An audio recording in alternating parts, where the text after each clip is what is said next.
I'm doing well. Again, all things considered, it's better to have these types of conversations going on in December in college football than to have nothing going on. Very, very true. I'm gonna hit you with a couple rapid fire questions before we actually start to break down the state of Tulane and everything that's been going on. So, you ready? Yes. Okay. On a scale of 1 to 10, how shocked were you at the departure of Willie Fritz? I'd give it a 5 maybe because Okay. I think that, I could see arguments for him staying, but I have now covered the departure of Drew Brees and Sean Payton and know that really nothing is forever, especially in sports. So Uh, 5's not bad. So you were a little, but you were okay with it.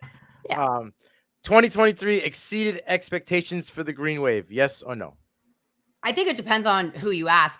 For me, looking at what Tulane as a program has done in terms of sustained success at any degree, and 23-4 over the last 2 years is just insane. I think they're just kind of almost dealing with the fact that you're being compared to just this last season where you had such great generational playmakers and they ultimately made it to that New Year's Six game. So I guess, they wouldn't, you'd say the expectations were to go back to the conference championship. So unfortunately, they lost the conference championship, but all the talent and coaching turnover that they lost, to me, what they did this year is just incredible. I was I was surprised as well. I told Jared right at the start, I'm a little worried that Tulane could have that slip up year with everything that went down. But they didn't. Michael Pratt is. Best quarterback in Tulane history and someone that I am probably most grateful that I've been able to see as much of his career from this 3-year span. And, I could say I knew that I was in the presence of greatness witnessing Tajay Spears last year, but it feels that much more special when you have it at quarterback. And to know that that's really coming out of Tulane and to see what he's done for this school and what he's gone through on and off the field, without question, one of the best to wear a Tulane uniform. Yeah, I was so surprised this year. He had a lot of weight on his shoulder, a lot of playmakers going, both receivers, Tajay, and even on the defensive side. We'll get into it in a little bit, but he just kind of stepped up his game. And he only, injury came about and he only played 11 games, but he just dominated in those games. And every year, he just got better and better every season at Tulane. So, all right, 3 words best describe the future of Tulane right now. Just going to say it. We're juiced up and fired up looking into this next chapter. So I love it. All right. That's a good segue into it. I want to say thank you. I know, like we talked in the green, we have a crazy schedule, and I really appreciate you taking time out to do this. So, once again, everybody at CFB Nation, appreciate your time. It's always a pleasure. Again, Right. Good to be doing this 2 years running now. Yes. Let's not waste any time. Okay. Let's get right into it. Willie Fritz is headed to Houston, and he's taking some luggage with him. What was the vibe like when it was announced that Coach Fritz will be moving on from Tulane, and what does Coach Fritz mean to the Tulane program in a whole?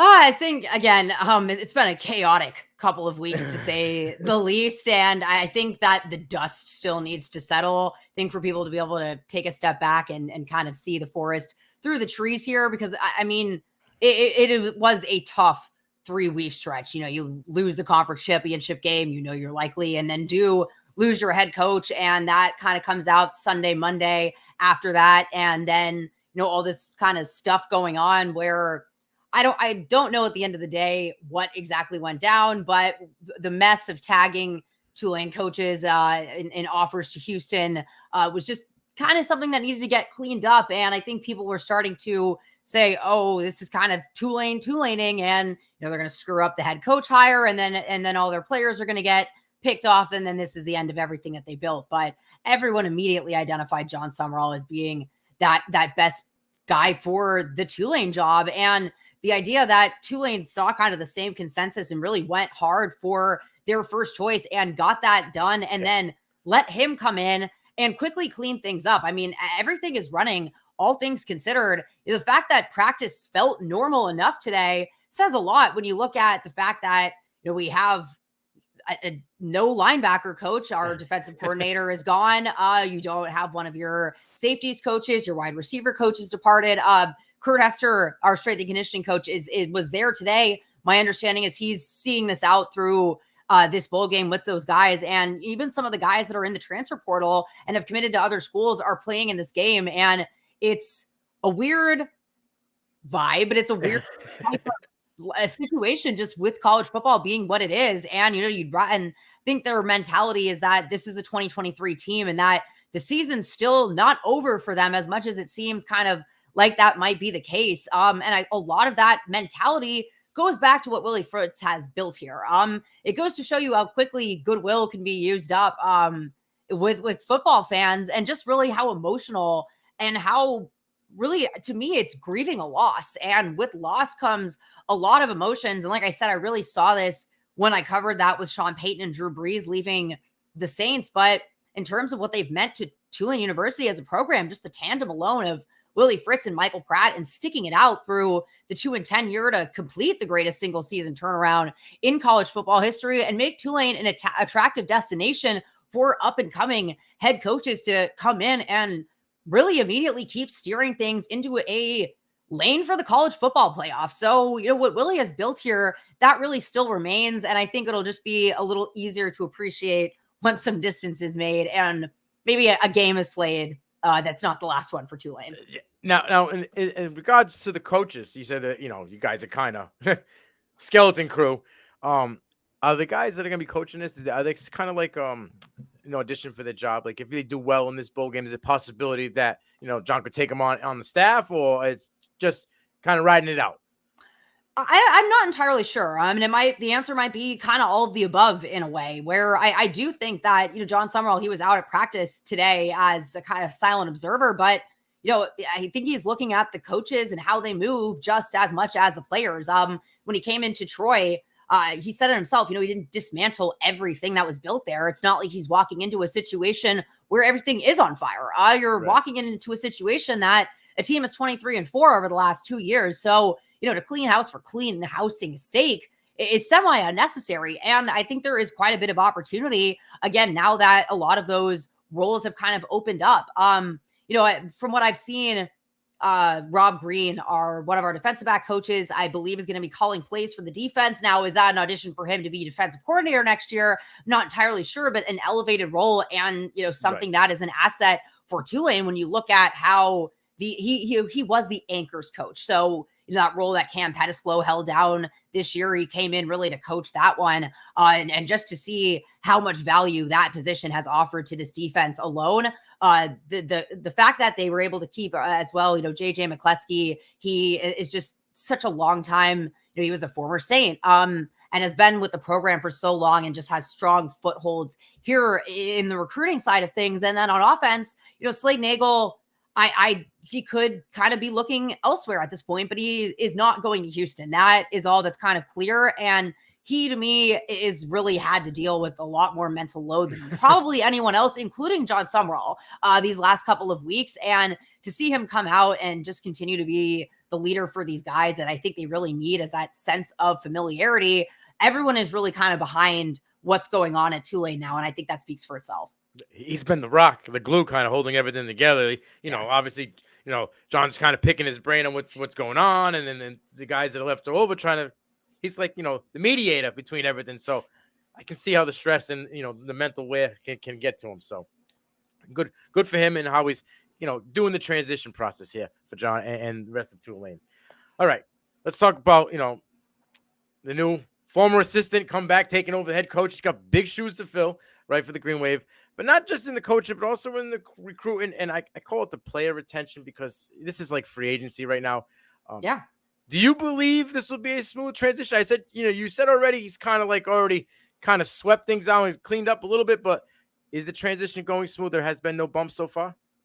I mean, the bumps, I think that you would say were the ones that were at least unavoidable for Tulane. And then you look at how did Tulane, led by John Summerall, handle what those speed bumps would be. And I mean, it was pretty much an elite masterclass to me in doing things swiftly, doing things the right way, and moving on and focusing on, other things at this point. And again, for all of this stuff that went on with the coaching and player situation over in Houston, I mean, it kind of just seems like it's done now. And I think that says a lot to really what the presence of John Summerall has been. I mean, he was boots on the ground going out and recruiting at high schools. There were a bunch of digital billboards put up around New Orleans with his face on them. And being the fact that he did coach at Tulane, it makes a difference. Mhm. And, Troy is still in the South.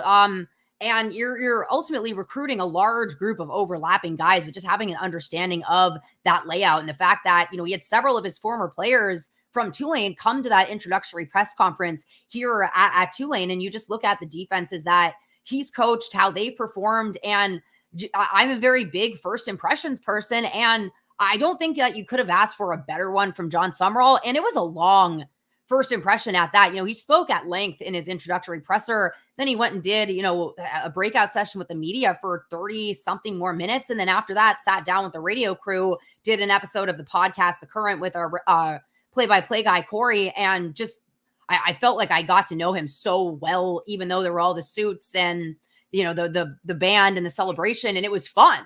And I was in that Glazer Club a week prior for the Bull selection party. That was not fun. So it just really does feel like he has really good vibes, but he has a cool presence about him. And I just think that really resonates, especially in this age of social media, the transfer portal, and, things just kind of being cool. Right. He's a cool coach, but he's also one hell of a coach. He came out of the SEC. He's coached his way up. He's coached, again, 23-4 in his first 2 years as a head coach. I mean, that it just really speaks for itself. And just, again, seeing how he's moved and how he's really committed to doing things the right way, even though that might not help him out in the short term, looking at those long-term goals, that to me says that you're really confident and comfortable where you are. And so if you're asking in terms of right fit, I don't think that you could ask for a more perfect one in this time. And again, with the goals that Tulane now reasonably has in front of them with the college football playoffs, for him to be able to get out there and really start recruiting. And he said that where his number one step for that recruiting process was the guys on the roster that already are here. So that retention and conversation, like you said, sometimes it's unavoidable, but just having a coach that understands how these guys are feeling and giving them the space to make those kinds of decisions, but be willing to hear them all out and seek out those conversations. It just, you couldn't really ask for more for what Tulane needs. Yeah, you said he's a cool coach, right? But he's a hard nose, and he's kind of like old school. Like you look at Troy in the last few years, pound the rock, right? Beat him in the trenches, and have a stellar defense that even in the secondary can just lock him down. I mean, we're gonna start. It's perfect segue because I was gonna get to the defense, but I mean, your secondary was great, and you had unbelievable production to fill in that linebacker core and up front. And somehow, some way they did it. It may not have been to that level, but they did produce. And we're going to talk about it right now. 20th ranked in the nation in points allowed. Less than 20. It was 18.9 points per game. Incredible. They lost Nick Anderson and Dorian Williams, right? It's 245 tackles and almost 16 tackles for loss that they had to produce. But Machado and Grubbs, they filled in well, and they were the leaders in that linebacker room. Tell us about the growth of both of those guys and what they meant to the defense this season. I mean, to me, that was where the defense was going to start and end. I mean, Tajay, you could argue with more generational talent, but ultimately, you could put a lot of running backs in and kind of do that committee thing.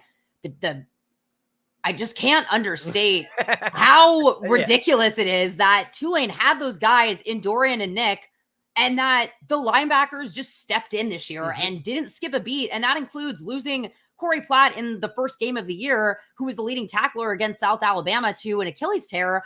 Jared Small is also someone that really came on strong in that linebacking group. But, Tyler Grubbs, he was a transfer linebacker. This was his first year. And, expecting, I think, to work a little more into the depth chart. And then bam, goes down the starter in week one. All of a sudden, I believe he led the team, if not being second in tackles in that Ole Miss game. But Jesus Machado, just being one of those guys that kind of quietly sat behind Nick Anderson and Dorian Williams. I mean, it's incredible to see that it rubbed off. Yeah. But it really, again, when you talk about that question earlier in the rapid fire about exceeding expectations for this year, when we have these kinds of conversations and, I see Nick, he's still, I think I saw something where he might be like volunteering with the linebackers, which I thought that he literally, without question, should for this game. But, he just, seeing him all the time, I just remembered, all of his speeches, all of those warm-ups, locker room, on the field, off the field, and really that being something that I really didn't know how Tulane was going to accumulate all of those kind of pieces for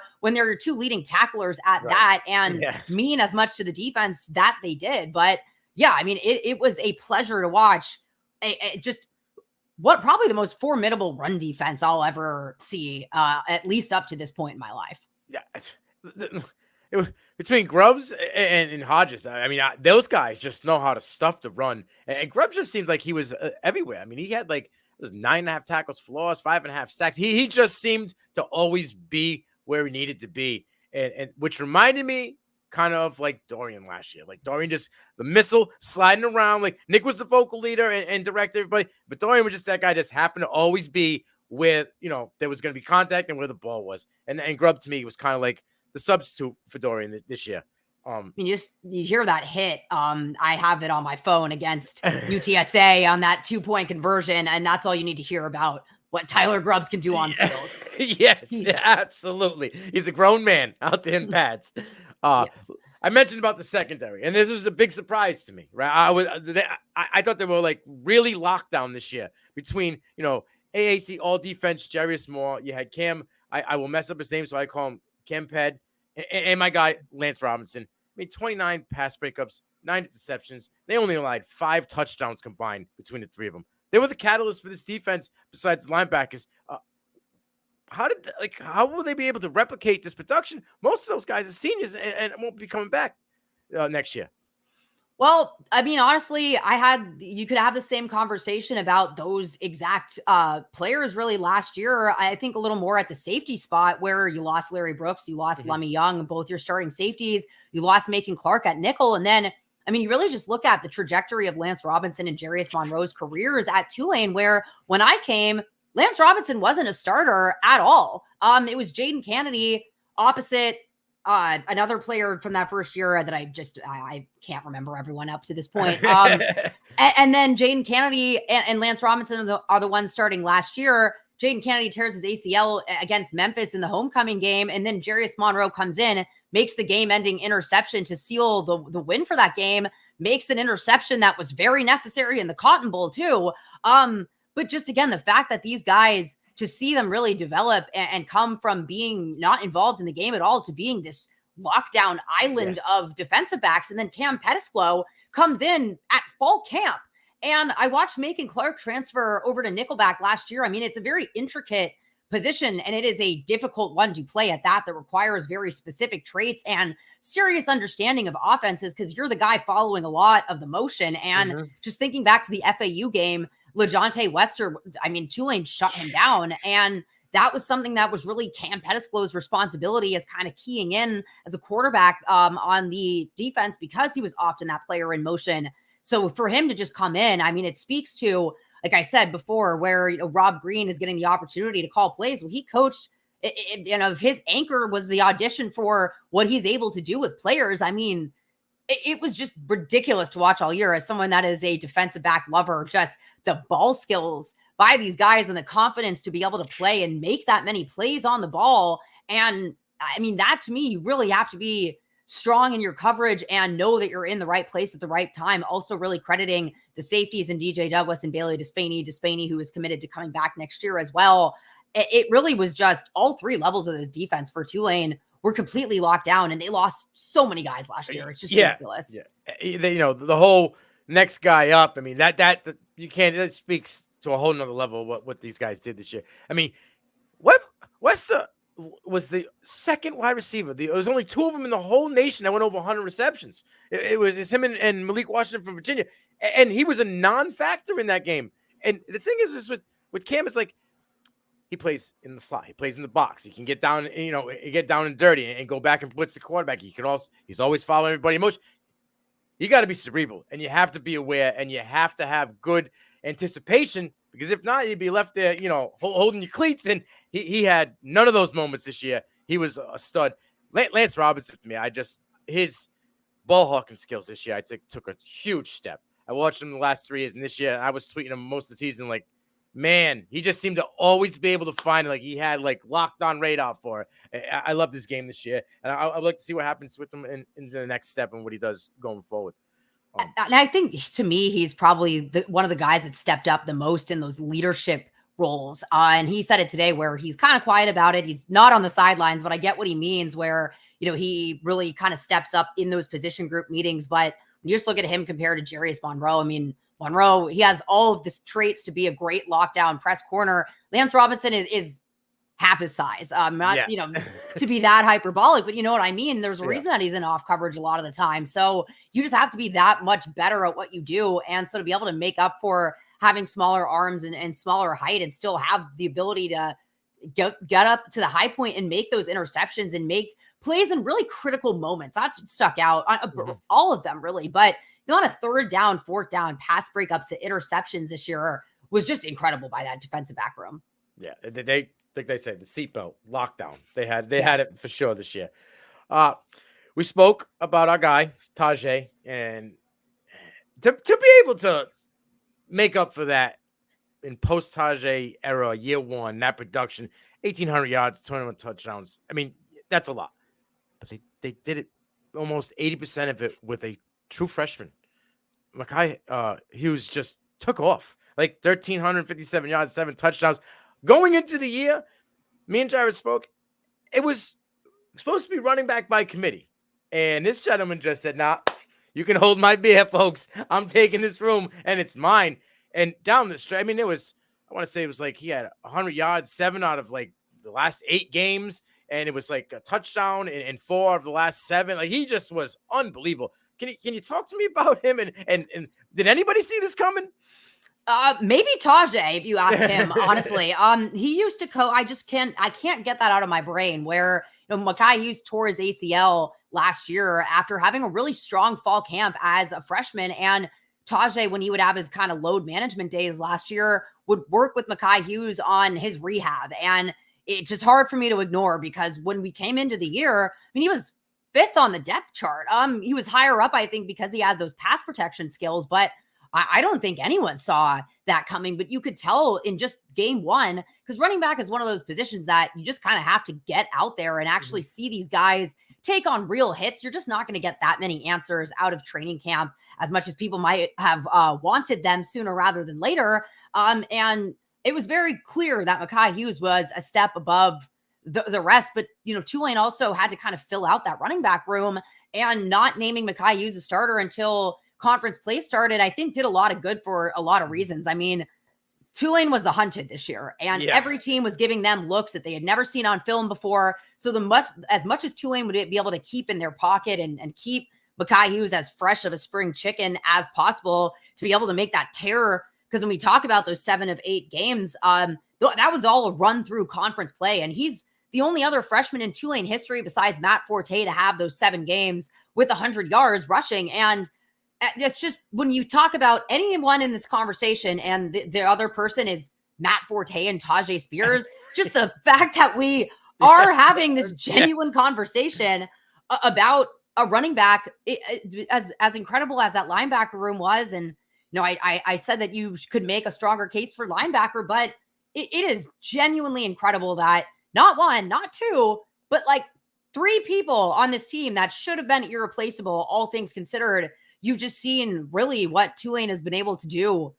Just go out there and credit them for allowing that committee to play out, because if they had just named someone based on what things had kind of been like the year before, you never would have even gotten Mackay Hughes. Yeah, he would have been buried on the depth chart, and you never would have seen him unless there was an injury. But I agree with you 100% that you got to see it. You got to get these guys out to get their ups, and then when you see it, but the first 2 weeks, it was like, okay, he's the guy. And they noticed it right off rip after that first quarter. He kind of like led the snap count going forward for those first 2 games. And it was, the writing was on the wall.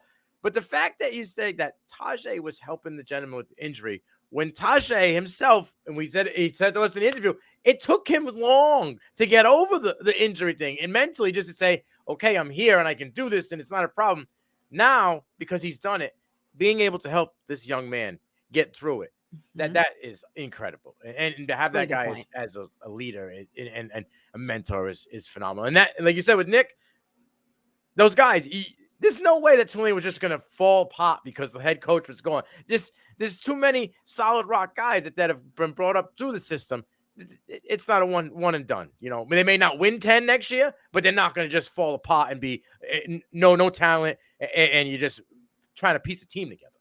Yeah, I mean, Tulane is a legitimate program right now, and like we said, in terms of what the expectations might have been for this year, to me, that is exceeding them, because this conversation has just really made me take a step back and realize just how much Tulane lost last year, and just able to continue overcoming what should be insurmountable amounts of adversity on both sides of the ball. They just next guy up, not a problem. I gotcha.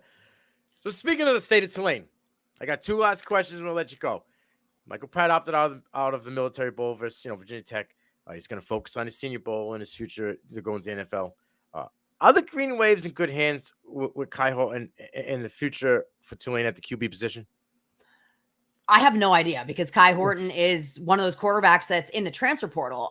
Tulane is having, again, this thing where they're allowing guys that are in the transfer portal and even committed to some schools play in this bowl game. Kai Horton being one of them. Now, if that's an audition for Tulane, if that's an audition for other programs, but it just offers Tulane a little good sense of consistency, considering he's come in for Michael Pratt over the last couple of years at that. And that's someone that Sincere Haynesworth at center is familiar with. Moving forward, I have no idea. I'm really curious to see how John Sumrall really approaches this. But I think